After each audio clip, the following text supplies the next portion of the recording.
Парень на мотоцикле едет со скоростью 200 км в час. Девушка говорит: пожалуйста, притормози, мне очень страшно. Он говорит: скажи, что сильно меня любишь.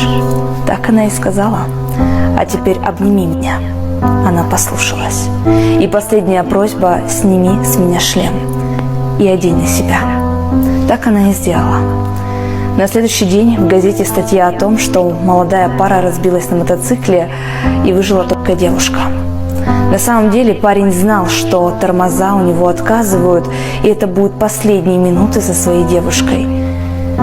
Цените и уважайте своих парней, ведь они готовы отдать за вас свою жизнь. Ты же хотела узнать.